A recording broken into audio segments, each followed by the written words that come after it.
c'est la rentrée et c'est aussi les Career Days. C'est tout simplement un événement multicampus organisé par le Talent Center Excelia, l'association Excelia Alumni, pour l'ensemble des étudiants. L'objectif de ces événements est simple, leur permettre de rencontrer des diplômés de l'école qui étaient à leur place il y a encore peu de temps, des diplômés qui sont là pour partager leur expérience, donner des conseils et donner les clés pour réussir l'insertion dans la vie professionnelle.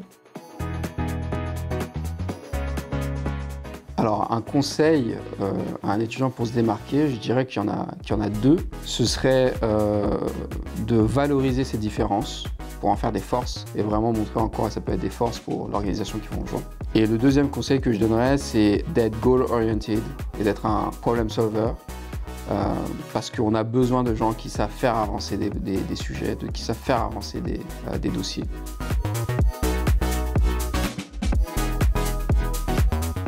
Le faux pas à éviter dans une candidature, ce serait de s'arrêter à la première impression. Donc moi, le conseil que je vous donne vraiment, c'est de persévérer au maximum. Que ce soit une fois, deux fois, trois fois, il faut continuer, ne lâchez rien.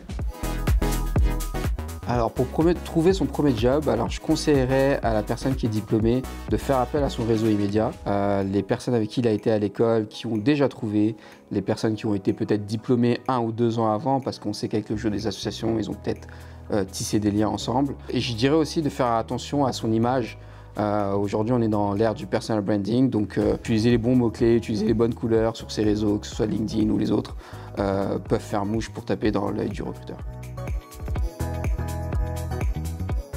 Alors lors de ces conférences, on a appris de nombreuses choses, notamment l'intervention de Precious, qui a pu nous parler un petit peu de toutes les relations à l'international qu'il a pu avoir et développer, et justement que chaque rencontre était importante.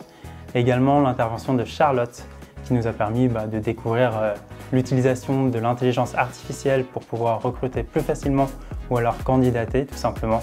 Ce que j'ai appris, c'est d'être en capacité d'utiliser nos nouvelles technologies développées. C'est grâce à ça qu'on va se développer de plus en plus. Et aussi, ce qui est très important, c'est notre carnet d'adresses. C'est de savoir garder les contacts qu'on se fait maintenant et qu'on se fera plus tard. Le premier point que j'ai appris utile, je dirais, c'est qu'il ne faut pas baisser les bras. C'est pas parce qu'on a un refus qu'il faut abandonner. Il faut toujours persévérer dans la recherche d'un travail. Et aussi que les recruteurs, ils ont leurs propres critères, ils ont des mots-clés spécifiques pour un travail et que nous, on peut avoir du mal à utiliser les bons mots-clés, les bons termes pour trouver le travail en fait qui nous intéresse réellement.